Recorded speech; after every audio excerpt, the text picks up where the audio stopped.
وما أرسلناك إلا رحمة للعالمين. Bismillahirrahmanirrahim. Assalamualaikum warahmatullahi wabarakatuh. Alhamdulillah wa syukrulillah wa la haula wa la quwata illa billah. Wassalatu wassalamu ala Rasulillah wa ala alihi wa sahbihi wa mawala. Wa nifidin azani Allah wa iyyakum. Alhamdulillah kita bisa kumpul lagi untuk melanjutkan materi kita, yaitu kitab Adabul Mufrad bab ta'allamu man ansabikum ma tasillu bihi arhamakum. Jadi bab perintah untuk mempelajari nasab-nasab kalian, sehingga dengan begitu kita bisa menyambung tali silaturahmi. Atau bahasa gampangnya, silaturahmi itu harus kepada orang yang punya hubungan nasab dengan kita, maka kita harus tahu mana keluarga-keluarga yang ada hubungan kekerabatan dengan kita. Jangan sampai salah-salah gitu kan. Kita kesana kemari ya dengan niat silaturahmi, tapi ternyata apa istilahnya, ya ada hubungan nasab dengan kita atau keluarga kita. Tapi dengan kita mempelajari nasab-nasab itu, maka kita jadi tahu gitu loh, oh keluarga saya yang ini gitu. Kayak di beberapa daerah tuh menggunakan apa ya istilahnya, menggunakan wasilah arisan gitu kan. Ya, itu bagus-bagus saja gitu. Cuman nanti masalah arisannya itu tinggal bagaimana kata-kata dalam arisannya ini agar benar gitu. Ya, jangan sampai kemudian silaturahminya bagus, arisannya bagus, tapi akadnya salah. Ada arisan yang nanti kalau dapat dipotong gitu, ini nggak pas. Arisan itu akadnya akad pinjaman, akad utang, akad qard. Jadi yang lain dapat karena dipinjami sama yang lain. Itu sebuah tolong-menolong yang baik sebenarnya. Tapi kalau ada tambahan atau ada pemotongan, nah ini jadi nggak pas. Maka hal yang baik harus dibungkus dengan wadah yang baik. Dan kita nggak mau tahu makan makanan yang baik, yang halal, tapi bungkusnya bungkus yang kotor gitu. Nah ini kan juga nggak pas. Anna Jubair bin Mut'im, dari Jubair bin Mut'im, akhbaro annahu sami'a Umar ibn Khattab radhiyallahu anhu, dia telah mengabarkan bahwasanya dia pernah mendengar bahwasanya Umar bin Khattab radhiyallahu anhu yaqulu alal minbar, berkata di atas mimbar, ta'allamu ansabakum, ya, pelajarilah nasab-nasab kalian, summa silu arhamakum, kemudian sambunglah tali kekerabatan kalian. Wallahi, maka demi Allah, innahu la yakunu baina rajuli wa baina akhihi syai', demi Allah sesungguhnya akan terjadi permasalahan di antara seseorang dengan saudaranya, walau ya'lamul ladzi bainahu wa baina min za khilatir rahim la auza'ahu dzalika an intihadihi. Ya, dan andainya ia tahu bahwasanya ada kekerabatan antara dirinya dan saudaranya itu, niscaya itu dapat mencegah untuk tidak merusaknya. Jadi terkadang ya kan, terkadang memaafkan itu menjadi sulit karena nggak ada hubungan saudara.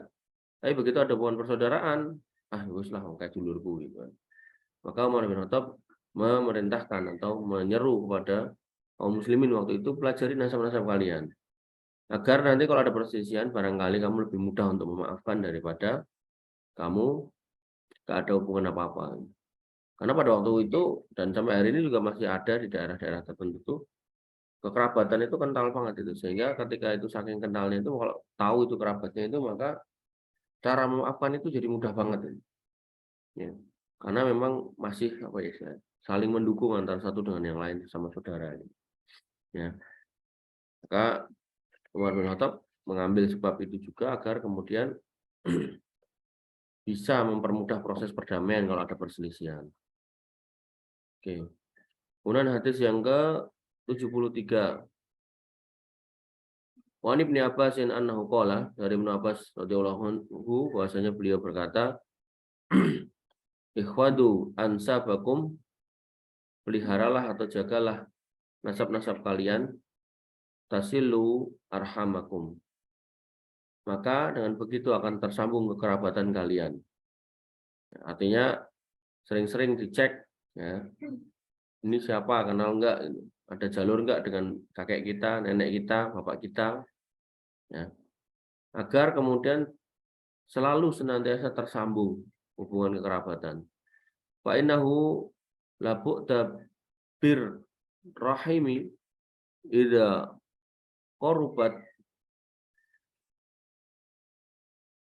apabila kerabatan disambung, maka hubungan kerabatan itu juga akan menjadi dekat, yang pada asalnya menjauh. Artinya orang yang kemudian kita nggak pernah ngobrol, begitu kemudian kita tahu itu kerabat kita, dia tahu kita kerabatnya, ya kita kemudian akan korubat, akan menjadi dekat. Wa in kanat ba'idatan wala qurba biha idza ba'udat, dan apabila kekerabatan itu pun terputus, maka hubungan kerabatan yang jauh sekalipun bisa menjadi dekat. Jadi yang jauh jadi dekat, yang putus bisa tambah dekat, artinya bisa nyambung lagi gitu. Kemudian wa in kanat qaribatan wa kullu rahimin atiyatun yaumal qiyamah amama sahibiha. Dan apabila kerabatan itu pun suatu ketika nanti di hari kiamat, ya, itu setiap orang yang berkerabat atau setiap rahim akan didatangkan kepada pemiliknya, amama sahibiha. Tasadu lahu bisilatin ingkana wasolaha, di mana si rahim ini akan kemudian bersaksi kepadanya apabila silaturahmi dulu dijaga, bikoti atin ingkana kotoaha, dan memberikan kesaksian atasnya dengan memutusan silaturahmi jika dulu dia diputus.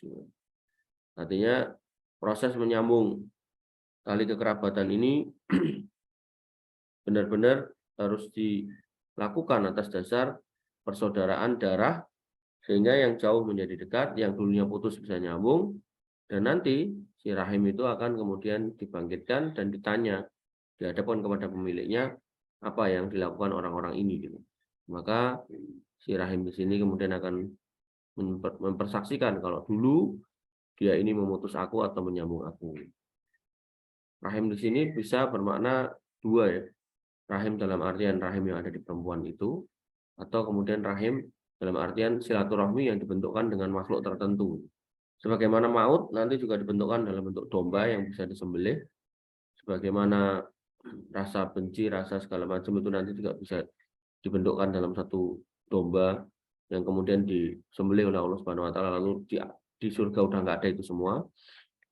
Maka rahim ini juga bisa dibentukkan dalam bentuk makhluk yang nanti akan ditanya, gimana dulu perlakuan si fulan ini pada kamu, si rahim ini.